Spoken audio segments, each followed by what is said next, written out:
NRL Round 3 didn't quite match the heights we saw in Round 2, at least from a highlights perspective. Then again, it was going to be nearly impossible to match all of the magical moments, all of the spectacular plays we witnessed just a weekend ago. We may not have gotten another Xavier Coates try or anything along those lines, and there were quite a few blowouts to contend with, but all things considered, I still enjoyed what was on offer. I'm Cheyenne Hollis, this is The Touchback, and here is what I liked and didn't like from NRL Round 3. Honestly though, Ben Folds can capture the sentiment better than I ever could. I'm rocking the suburbs, I take the checks and face the facts. Rocking the suburbs indeed. Let's start with the first thing I liked from Round 3, and that was really easy. It was probably the star of the weekend, again, at least from my perspective, that being Leichhardt Oval and Belmore. I didn't just like the games from these two grounds, I freaking loved them. These are places I want to see matches from when I make a sports trip to Australia over the next few years. You do not need to be a longtime fan of rugby league, which is good because I am most definitely not. I'm still going on a few years, but you don't need to understand or be steeped in decades of tradition to just understand what these venues, these stadiums mean to Tigers and Bulldogs fans. It also extends beyond that though. These places are an important part of league history in Australia. Look, I understand why the Tigers and Bulldogs cannot play all of their home matches in these grounds as much as I would like to see it. There's no corporate boxes, the revenue per head, whatever. All of the money stuff just doesn't make sense, even though it would be really cool for there to be more games from Belmore and Leichhardt Oval. I do still very much appreciate that both teams are coming back to their spiritual homes. Playing here even a few times a season is better than not playing here at all, so I respect that. What touched me the most about both games, the game at Leichhardt Oval and the game at Belmore, is just how highly everyone spoke of both grounds. Everyone understood why the games were being played here. Coaches, players, even media members on Fox League, everyone just got it. In fact, they all spoke gushingly about Leichhardt Oval and Belmore, the fans, the atmosphere, the environment, just what made it so special. Everyone had something good to say about it. One of my favorite stadiums in the world is the Oakland Coliseum. I grew up in Northern California, so the places I saw games were the Oakland Coliseum, Candlestick Park, and Arco Arena. Two stadiums are not here, and the Coliseum isn't going to be around for much longer. They were all also kind of dumpy, if I'm being completely honest with you. But each one had soul. It had character. You understood the history from the moment you stepped foot inside or even just looked at it from the outside. I have always preferred seeing games in venues that aren't perfect, that don't have all of the bells and whistles, because I don't need that. I'm going to watch a game. I'm not going on to get pampered on hand and foot and drink out of champagne flutes and do whatever else they do in corporate hospitality suites. Those older grounds, those beat up old barns, they aren't perfect, but they represent something far greater. They represent the history, they represent the tradition, they represent fans from eras gone by. Every time I go back and look at photos of both grounds from years gone by, I just can't help but think how excited I am to go and eventually be able to stand and watch a game on Wayne Pierce Hill or be at Belmore in person. Save Leichhardt Oval. Staying at Leichhardt Oval, by the way, let's start with the second thing I liked, the feisty West Tigers. Let's not get carried away here with what the team did against the Sharks. Good win, great moment for their fans, but probably not the start of a finals push. Remember, this is a team that also put up 66 against the Cowboys last year at Leichhardt Oval and beat Penrith last year as well. They can produce in spots, but consistency, well, has been hard to come by. That being said, I really did enjoy this moment for the teams and fans. Maybe, just maybe, there's finally some light at the end of the tunnel for Wes. The third thing I liked was Sam Walker's Daniel Jones moment, or I guess near Daniel Jones moment. The halfback didn't finish the game for the Roosters. A failed HIA meant this was the second straight week Eastern Suburbs finished with a member of the Halves hitting the showers early. Prior to that, he had a tri-double as East just ran South ragged on Friday night. However, it is Walker's second try I really want to highlight because he almost Daniel Jones'd himself. If you're not familiar with Jones, he is the Giants quarterback who pretty much tackled himself in the open field in what has been one of the NFL's most embarrassing plays of all time. The good news for Walker is that his moment came in a far better scenario. He was already near the try line, meaning when he tackled himself and tumbled down, it resulted in 4 points and not a major national embarrassment. The Giants quarterback, on the other hand, well, he's just become a giant meme.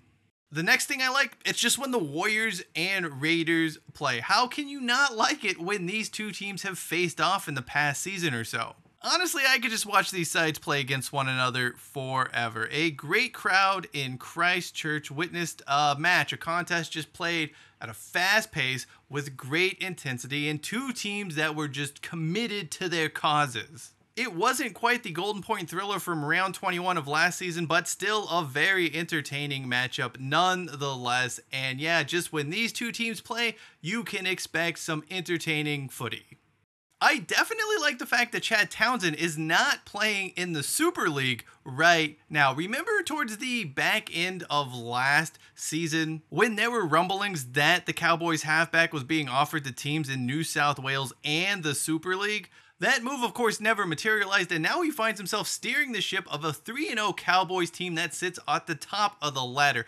For all of its worth, I just want to say standings, and I know you don't call it standings, so I said ladder, but man, that was hard for me. Anyway, North Queensland looks very much like the 2022 vintage and not that odd Jekyll and Hyde side we saw in 2023. Townsend's try against the Dragons really stood out for me in this game. Despite the Cowboys being up by a boatload of points, he just put on a clinic. Seriously, the half just wants it so much more, beating 4 Dragons defenders for points that aren't needed, aren't necessary.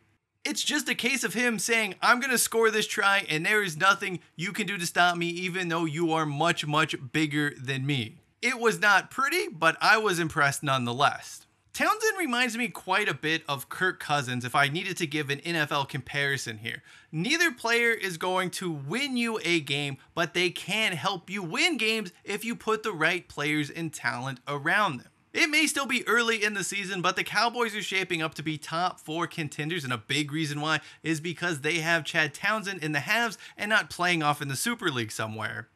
The final thing I liked from round 3 had to be this moment in the Parramatta and Manly Seagulls game. There was this huge hit from Bryce Cartwright. He just absolutely pummels Josh Alloway on this hit up. Then there's one play, and then the next play, Manly goes on to score an epic try. They shift the ball out to the right. You get some slick passing, Ruben Garrett kicks, and Tom Trbojevic scores a pretty great long distance try. If the NRL ever needed an elevator pitch to convert new fans anywhere in the world, not just in the States, but really anywhere around the world, they just wanted a 30 to 45 second clip. This is the clip you show them because it had everything that people want to see from sports. I love this moment. It was an exciting play in what was a very good game all in all.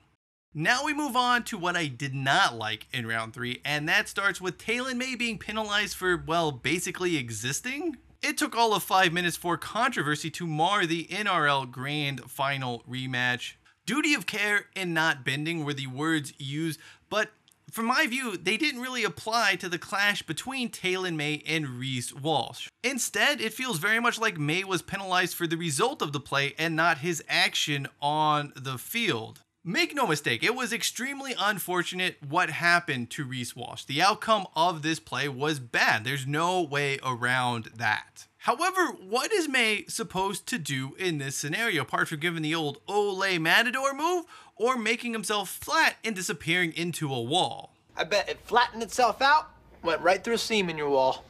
I don't think there's anything in the laws of nature that would support that. The thing about the collision between Walsh and May is that it's the sort of thing that's happened to most people in a mall. All of a sudden, a person pops out of nowhere, you don't know where they're going, you don't know where you should go, and you just bump into each other. Of course, the impact of that collision is far less and no one leaves bloody. Well, hopefully they don't leave bloody, but you get the idea. Maybe I'm wrong here, maybe I don't get it, and that is very well a possibility. I'm still a noob when it comes to rugby league, but the expectation to me feels like Either he needed to be in a bad defensive position so he wouldn't have run into Reece Walsh, or he was expected to make some sort of move that was basically impossible given the distance between him and Walsh and the time available. I just don't think punishing a player for existing and for having a natural reaction to someone coming at them with not enough time to give a proper reaction is particularly fair. As for the result in the grand finals matchup, there really isn't much stock you can put into this given all of the players out for Brisbane and losing Walsh so early. The next thing I did not like was Newcastle winger Thomas Jenkins' own goal try assist. Look, I don't know if that's the official word you use to describe it. I don't know what the hell was going on here to begin with. I do know it wasn't pretty. Sure, he was challenged. There was some pressure, but the ball still hit him in his hands pretty cleanly. And at the very least, the one thing you should not do is knock the ball on into the hands of the opponent who is at the try line. It was not all bad news as his Knights did get a much needed win. Although I was equally impressed with the Storm keeping things close without their starting halves pairing of Jerome Hughes and Cameron Munster. The last thing I did not like in NRL Round 3 was this Manly fan taunting his Parramatta partner. Maybe busting out the quiet taunt after 12 minutes and a 4-point lead is a bit premature, no? All you are doing with a taunt that early and the score still relatively close is setting yourself up for a huge disappointment, especially given Manly's proclivity to barf up leads. And what do you know happened in this game?